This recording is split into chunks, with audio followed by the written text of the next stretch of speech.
आपकी आवाज़ का प्रोग्राम लेके लखनऊ में हम हाजिर हुए हैं और ख़ास मुद्दे हैं जिसको लेकर आज चर्चाएं गर्म हैं। ख़ास तौर पे योगी आदित्यनाथ जो मुख्यमंत्री हैं उत्तर प्रदेश की, उनकी सत्र के दौरान जो भाषा थी उस पर बहुत विपक्ष कटाक्ष कर रहा है। दूसरी बात यह है कि अबू आसिम आज़मी का जो बयान था औरंगज़ेब को लेकर कि औरंगज़ेब ने अगर मंदिरें भी तोड़ी हैं तो मंदिरें बनवाई हैं, इसको लेकर भी अग्रेशन है भारतीय जनता पार्टी के कार्यकर्ता नेतागणों में। ख़ास तौर पे उनकी मानसिकता के विपरीत जो लोग हैं उन लोगों ने बड़ा कटाक्ष अबू आसिम आज़मी पे किया है।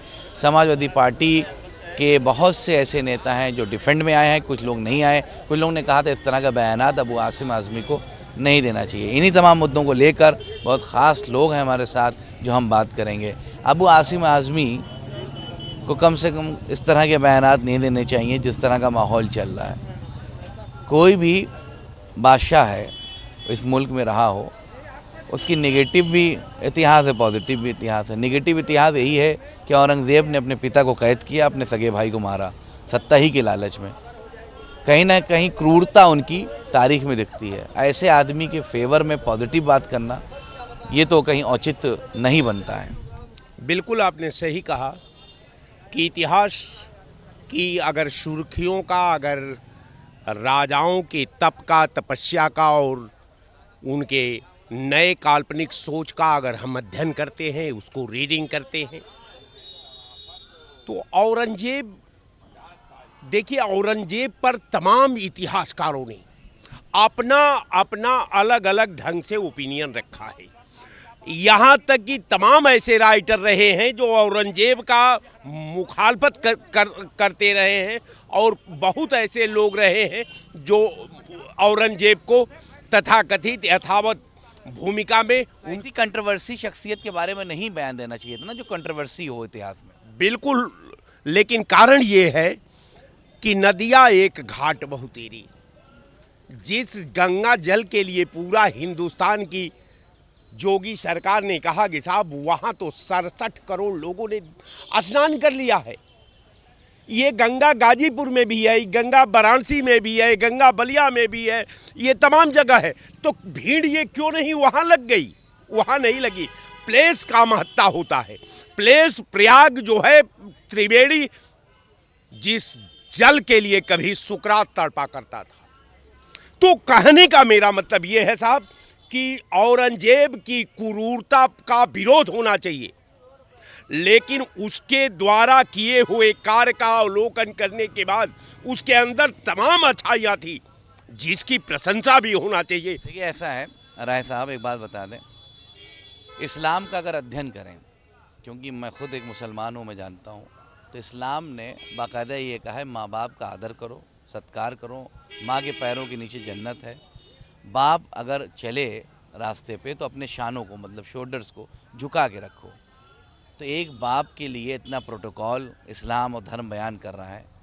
बाप चाहे जैसा हो, मगर आपको अपना धर्म का पालन करना है। शाहजहाँ बाप था उनका, उसको कैद कर लिया, सगे भाई को मार दिया, कैसे न उसको आप सही कह सकते हैं? मैं कभी भी अब आपके डिबेट पर उसको कहीं से प्लस नहीं। इसका आकलन किया जाए तो वो मुसलमान ही नहीं था, क्योंकि मुसलमान के कानून और आइन जो एक सिस्टम है उसको फॉलो ही नहीं करता था। बिल्कुल आप सही कह रहे हैं। राजा का कोई जात नहीं होती, राजा का केवल राजधर्म जात है।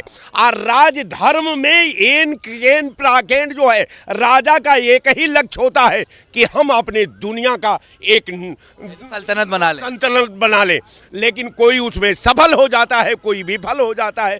तो औरंगजेब का तो मामला को हटा दीजिए कि औरंगजेब, इस तरह के बयान से अबू आसिम आज़मी को बचना चाहिए था। सबसे बड़ी बात है कि आखिर वो समाज के, मीडिया के, सोशल मीडिया के मुख्य धारे से हमको लगता है कि वो कट चुके थे।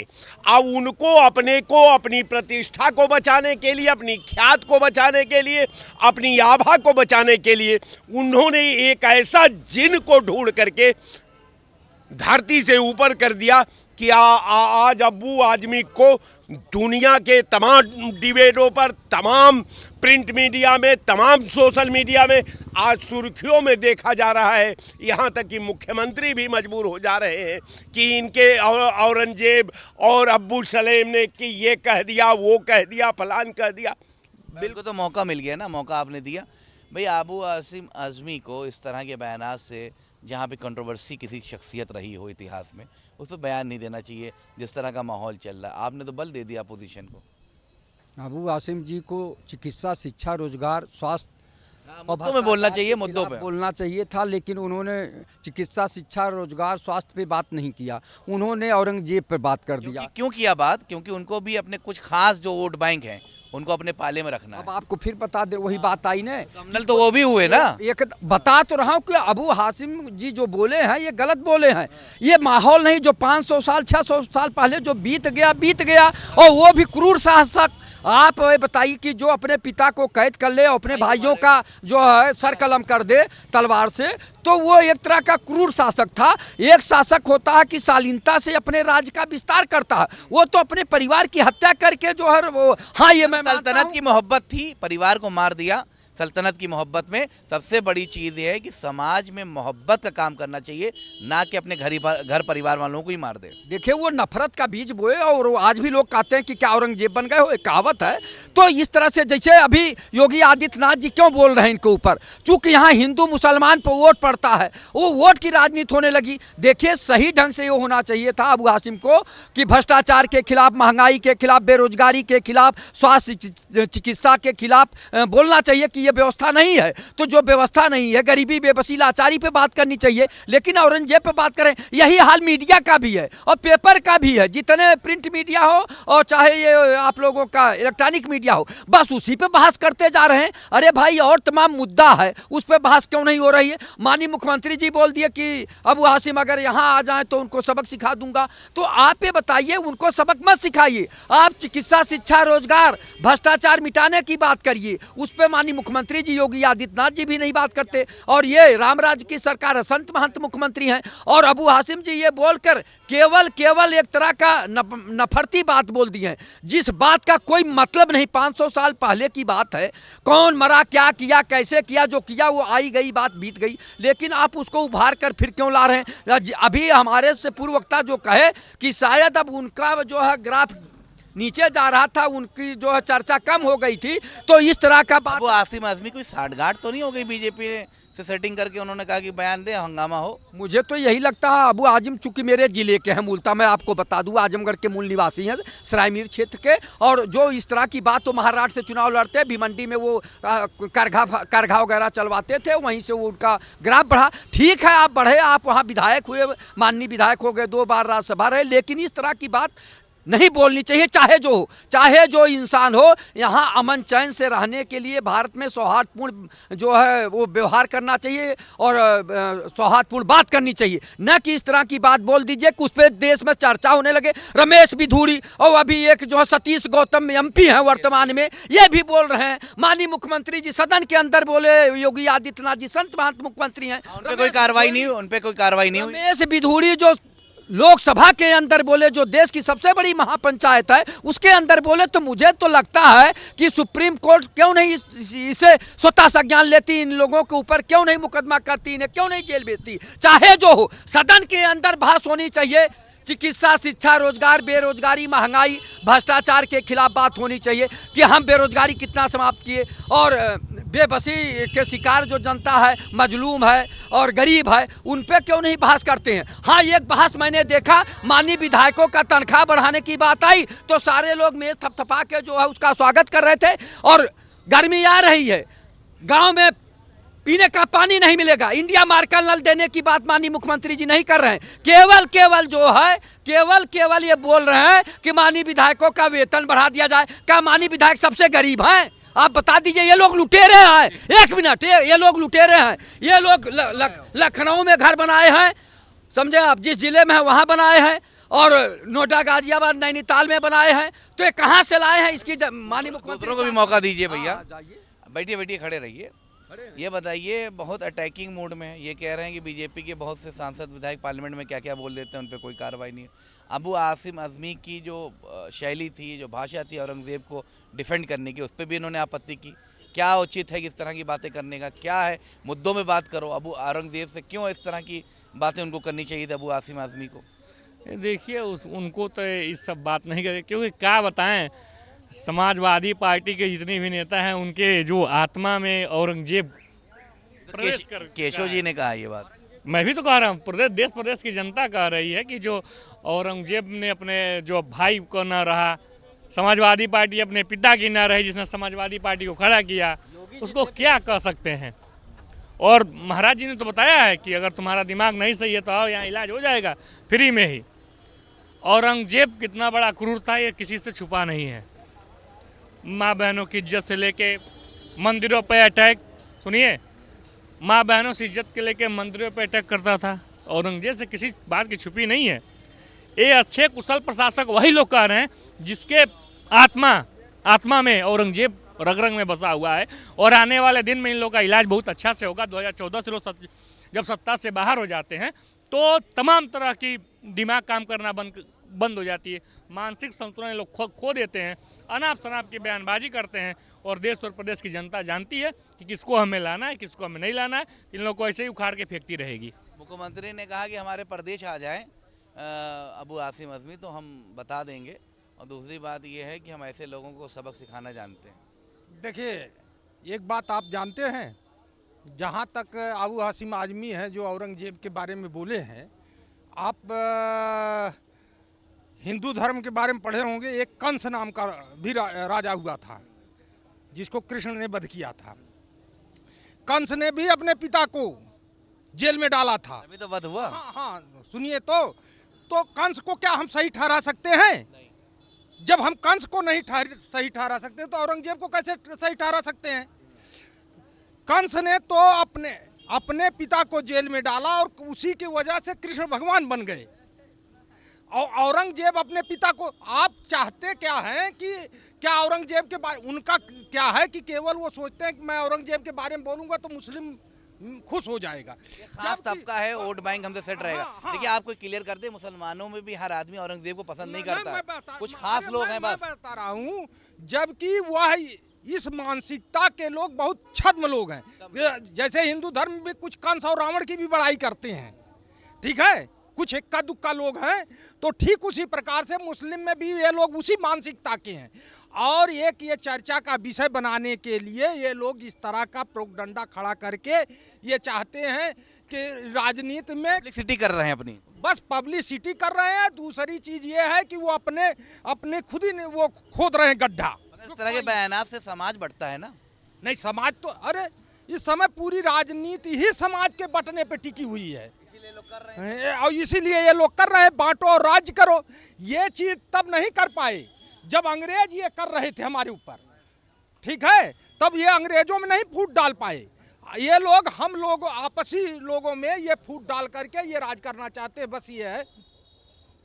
अच्छा, ये बताइए राय साहब, अभी आपसे के पास भी आएंगे।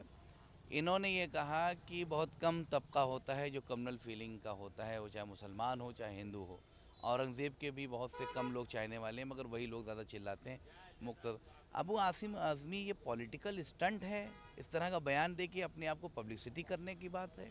मैं पहली बार ही आपके चैनल पर कह चुका हूं कि समाज में अपने को चर्चा में लाने के लिए, अपनी पहचान सोशल मीडिया और प्रिंट मीडिया और इलेक्ट्रॉनिक मीडिया के माध्यम से देश में कायम रखने के लिए उन्होंने ये काम किया है।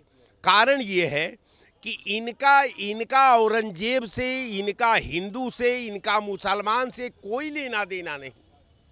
ये जितने लोग सेंटिमेंट का आधार बना करके अपनी माया की नगरी का, लंका का निर्माण करना चाहते हैं, सत्ता बनाना चाहते हैं, बिल्कुल वो इसी तरह के लोग हैं। इनके पास स्वयं में कोई धर्म नहीं है। ये धर्म की तो बात करते हैं, लेकिन धर्म क्या है? धर्म तो सिर्फ साहब 3 गो शब्द है। 3 गो शब्द से ये पूरी कायनात की रचना है। यही भूत है, यही वर्तमान है, यही भविष्य है। मन आकर्म वचन ध्यान जो लावे, यही 3 गो इस पूरी कायनात की दहलीज है। उसका वर्तमान है और उसका भविष्य है। अब कहने का मेरा मतलब कि ये समाज के अवांछनीय तत्व हैं, जो जरा सा पी कर बहक गया उसे मैं खाने से निकाल दो। ऐसे लोगों को तो यही तो ये कह रहे हैं कि पार्टी से निकालें अबू आसिम आजमी को, मैं खाने से निकालो, यही तो राहुल मिश्रा और बीजेपी के लोग कह रहे हैं। बिल्कुल वो सही कह रहे हैं, समाजवादी को निकाल देना चाहिए। बिल्कुल उनको निकालना चाहिए, नहीं तो उनको लेकिन एक बात हमको और स्मरण आ गई, उसने गलती माना और मान करके जब सत्र में निष्कासित के तब गलती मानी ना। बात ये हो रही कि इस तरह के आदमी मुसलमानों में भी हैं, हिंदुओं में भी हैं, जो नेता हैं, देखिए जो समाज को बांटते, इस तरह का बयान देखिए। भारत की ये परंपरा है, भारत की ये संस्कृति है। अब भारत को गलती का क्षमा करने के लिए, उनको समाज में अपनाने के लिए ये क्षमा अगर दे दी जाए तो अबू आसिम आजमी फिर दोबारा ऐसी गलती नहीं करेंगे ना। ऐसा गलती तो नहीं करना चाहिए। आप गारंटी ले रहे हो? नहीं, हम कैसे गारंटी ले सकते हैं? हम गारंटी तो उनकी अखिलेश यादव भी नहीं ले सकते। जो जिसके वचन पर कोई नियंत्रण न हो। अब कोई कहे कि मोदी जी जो सदन में बोलते हैं, क्या जोगी जी उसका मोदी जी गारंटी ले सकते हैं? तो मोदी जी क्या गारंटी ले सकते हैं? नया मुद्दा आ गया, बहुत जबरदस्त। राहुल जी करीब आइए। भाषा शैली थोड़ा तो मुख्यमंत्री को भी नियंत्रण करना चाहिए। देखिए, थोड़ा एग्रेशन तो बहुत रहता है। मुख्यमंत्री हो, गरिमा थोड़ी बनी रहनी चाहिए। देखिए मुख्यमंत्री जी ने कहा क्या भैया, किसको ये कम वक्त, ये शब्दों का तो कई लोगों ने, बीजेपी के बड़े नेताओं ने कहा कि ऐसे शब्दों का उच्चारण जो है मुख्यमंत्री को नहीं करना चाहिए था। बीजेपी के बड़े नेताओं ने कहा। कहे होंगे, अपनी बात रखने का अगर- बहुत से तरीके हैं। मुख्यमंत्री जी क्या बताएं, कभी कभी गुस्से में इतना क्यों रहते हैं? गुस्से में क्यों रहते ऐसे उपद्रवी हैं जिनके वजह से कह तो रहे हैं कि हर वक्त गुस्से में? नहीं, हर वक्त गुस्से की बात नहीं है। देश और प्रदेश की जनता जितना वो प्रेम करते हैं वो कोई नहीं करता है। तो अबू आसिम आजमी ने गलती की माफी मांग ली, उनसे भी प्रेम कर लें। नहीं देखिए, पहले तो है ना, क्षमा कर रहे हैं, बात खत्म। पहले तो उनको समाजवादी पार्टी पहले बाहर करे। ये कौन सी बात है? अब माफी मांग लेते हो। अभी इन्होंने, राय साहब ने कहा कि भारत की जो है इतिहास है माफ करने में, भारत माता जब माफ कर देती है आम पब्लिक, तो बीजेपी के भी नेताओं को माफ कर देना चाहिए। नहीं देखिए, जिसने अपने भाई का सर काट कर अपने पिता के सामने, तो बात उन्होंने शर्मिंदा है ना, उन्होंने माफी मांग ली कि मुझे बयान नहीं देना चाहिए और था। जिसने अपने पिता से सत्ता छीनी हो, तो कहीं ना कहीं बताया तो औरंगजेब पे तो कह रहे हैं कि ठीक है, हम माफी मांग ले रहे हैं, हम अपने बयान से वापस हो रहे हैं, तो अब तो माफ करो ना, काहे उनके पीछे पड़ गए हो? अभी तो सरकार अपना फैसला सुनाएगी, महाराज जी अपना सरकार तो कौन सा क्राइम हुआ है? वो कह रहे प्रदेश में, उत्तर प्रदेश में आए तो हम देख लेंगे। तो अबू आसिम आजमी का तो ग्राफ खुद ही मुख्यमंत्री बढ़ा दे रहे हैं। मुख्यमंत्री ग्राफ बढ़ा नहीं रहे हैं, उनको इस तरह से वक्तव्य नहीं देना चाहिए था। माफी मांग ली ना। अच्छे लीडर हैं, अगर अच्छे लीडर हैं, अगर कोई प्रशासक अच्छा रहा तो क्या किया उसने, उसका उनको अनुभव नहीं रहा। वही चाहते हैं कि अपने पिता की, अपने बाप, अपने बेटे की गला हत्या कर दूं, आइंदा परहेज करें, राज करूं। आइंदा परहेज ऐसा करें। नहीं होगा, ऐसा ना चला है ना चलेगा। और रही बात सुशासन की और देश और प्रदेश की, तो आप जान ही रहे हैं कि क्या माहौल है इन लोग का। जब ये लोग सत्ता से बाहर होते हैं तो अनाप शनाप की टिप्पणियां, अनाप शनाप के बयान खिला गए हैं सत्ता से दूरी रहने के लिए। बता तो रहा हूँ कि जब ये 14 से बाहर, इन लोग की बुद्धि में बदल गई है। इन लोग को सत्ता से बाहर करने में, और जनता देश और प्रदेश की पूरी देख रही है किसको कब कहाँ बाहर करना है। जनता महाराष्ट्र में आपने देखा ही है, दिल्ली में देखा ही, कर दिया। अच्छा, ये रोज रोज कहते, इधर आइए, रोज रोज कहते हैं 24 में कर दिया। अरे कहाँ कर दिया? 240 सीट भारतीय जनता पार्टी की, बाकी जो सीटें वो एनडीए की। मुख्यमंत्री, प्रधानमंत्री, सुनिए, प्रधानमंत्री हमारा प्रधानमंत्री, हमारा गृह मंत्री, हमारा लोकसभा अध्यक्ष, हमारा रक्षा मंत्री। अबे चूतियो, कम से कम ये तो शर्म करो कि पप्पू 99 पे फेल हो गया, इस बारे में गणित नहीं करेंगे। मैंने दूसरी बात कर रहे हैं भाई, मैं बीच जो बीच में बोलते हैं, उनको बोलने दीजिए, बोलने ये दीजिए। जो तथाकथित कांग्रेसी चमचे हैं जो बीच बीच में व्यंग बोलते हैं, इनको मैं स्पष्ट समझाना चाहता हूँ कि जो अरे तथाकथित वो छेड़ रहे हैं आपको, नहीं, चलिए तो कोई बात जो नहीं। तथाकथित चमचे हैं इस वक्त पे सब दूर रहें। हमारी सत्ता है, हम 240 पे हैं, चाहे 210 पे, सरकार हमारी है कि नहीं? बताओ, केंद्र में हमारी सरकार है, प्रधानमंत्री हमारा, गृह मंत्री हमारा, रक्षा मंत्री हमारा। तुम्हारा क्या है? तुम्हारा पप्पू अरे तो पहले थे वो लोग भी ना। तो तथाकथित चमचे दूर रहें, कृपया साइड रहें। अच्छा भैया, बड़ा एग्रेशन है, रुके रहो भैया। क्या बोलना चाहते हैं? जो आपने कहा कि माफ़ी मांग ली, जानते माफ़ी क्यों मांग ली? पूरा कहाँ रहे आपको पता है? महाराष्ट्र में। और महाराष्ट्र में जानते हैं, अगर वो माफ़ी नहीं मांगते तो महाराष्ट्र में रह भी नहीं पाती। क्योंकि अगर आप औरंगजेब की वो करेंगे, और तो वहाँ पे शिवाजी के भक्त कितने लोग हैं, उनको रहने देते? ये आप पहले ये सोचिए कि वहाँ पे जो ये आप ये सोचो कि वो माफी अगर यूपी में होते तो नहीं मांगते। डर के मांगी डर के मारे मांगी है, ये बिल्कुल कन्फर्म है। अबू आजमी महाराज डर गया कि वो जो है माफी मांगा, यूपी में होता बल्कि न मांगता।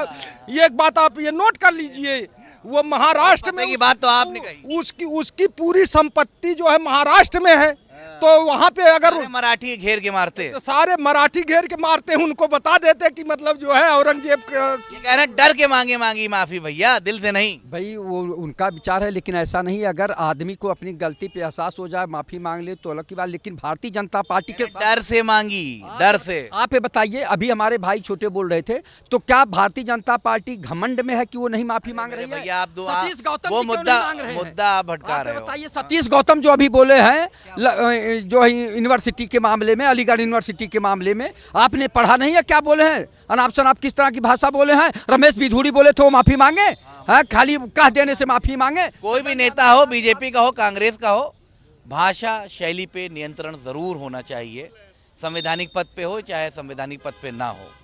हाँ, अब ये बात सही हुई कि देश में सौहार्द बनाए रखने के लिए कोई भी नेता हो, बड़ा से बड़ा हो, चाहे माननीय मुख्यमंत्री हो जो इस तरह के बोल देते हैं, जैसे अभी आपने कहा ना कम वक्त की बात के कि कम वक्त अगर उत्तर प्रदेश में आ जाएगा तो उसका जो है हम इलाज करा देंगे, दवा करा देंगे या जो भी करा देंगे, तो ये बात नहीं बोला। बीमार है अबू आसिम अजमी जो इलाज भाई करेंगे। अब सोच रहे होंगे कि हो सकता है दिमागी तौर से कुछ गड़बड़ हो, ये तो भाषा है नेताओं की ना। नेता एक भाषा के कई अर्थ निकालते हैं। नेता जो है बॉडी लैंग्वेज एक समझे, बॉडी लैंग्वेज से भी एहसास करते हैं कि अब एक क्या मामला है। तो ये सब बातें हैं, ये लोग केवल जनता को गुमराह कर रहे हैं, मूल समस्याओं से ध्यान भटकाने के लिए। अबू हाशिम जी क्या बोले तो माननीय मुख्यमंत्री जी उसका जवाब क्या दिए, ये केवल हिंदू मुसलमान करके वोट लेना चाहते भारतीय जनता मुद्दों से भटका रहे हैं नेता, चाहे वो अबू आसिम आजमी हो चाहे मुख्यमंत्री हो।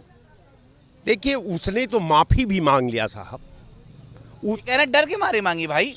हम वही मान लेते हैं कि आपके तोप के दहान के सामने वो शरणम गच्छाम करके माफी मांग लिया, लेकिन सवाल ये है कि वो किसके सामने माफी मांगा? सदन में माफी मांगा।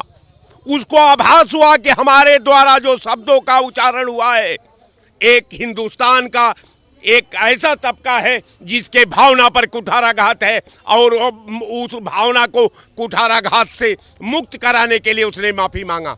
प्रधानमंत्री जी कई बार माफी मांगे सदन में। माफी मांगे वो इसलिए कि एक सांसद को सुपनखा की संज्ञा दे देना, एक वरिष्ठ सांसद को, आदरणीय सोनिया गांधी को देश का अधिभार बता देना।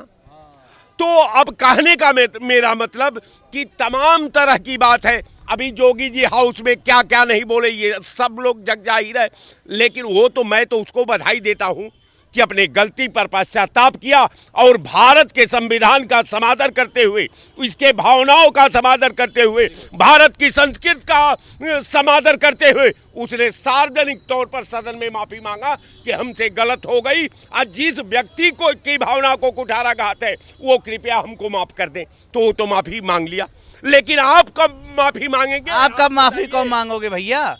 जो बीजेपी के सांसद गलत सही बयान दे देते हैं। भाषा शैली पे तो सबको कंट्रोल रखना चाहिए ना। भाषा शैली तो इस समय एक बात बता दूं, राजनीति में वो जमाना चला गया जब भाषाओं का बहुत बड़ा महत्व होता था, आलोचनाएं प्रति आलोचनाएं होती थी, लेकिन शब्दों की मर्यादा अपने आप में बहुत बड़ी थी। जब अटल बिहारी वाजपेयी हुआ करते थे, नारायण दत्त तिवारी हुआ करते थे, राजीव गांधी जी हुआ करते थे, वो मर्यादाएं अब धीरे धीरे गाली गलौज पे उतर आई हैं। और ये चीज़ें जो है हमारी जो लोकतांत्रिक व्यवस्था मूल्यों की गिरावट है, इसको जो है रोकने के लिए अब आज की स्थिति ये है कि लोग कुछ नहीं सुनना चाहते। इसमें जनता को आगे आना होगा और ऐसे नेताओं को बहिष्कार करना होगा जो सदन में गाली गलौज करते हैं। ऐसे नेताओं का बहिष्कार करना चाहिए जो शब्दों पर नियंत्रण ना रख सकें। कोई पार्टी का हो, कोई भी पार्टी का हो, मैं किसी एक पार्टी की बात नहीं कर रहा हूँ। मैं भाजपा नहीं, मैं सपा, बसपा, भाजपा, कांग्रेस, पीटीआई, जितनी भी पॉलिटिकल पार्टियां हैं, उनको शब्दों के भाषाओं की मर्यादा, जबकि संविधान में लिखा गया है कि सदन के अंदर अगर कोई भी भाषण दिया जाए उसमें मर्यादा का बहुत बड़ा ख्याल रखा जा रहा है।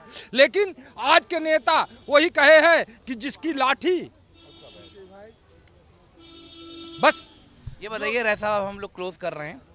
सबसे अहम चीज़ ये है भाषा शैली, जैसे भैया कह रहे हैं भाषा शैली पे कांग्रेस के पार्लियामेंट सदस्य हों, चाहे बीजेपी के हों, चाहे सपा के हों, बसपा के हों, भाषा नियंत्रण होना चाहिए।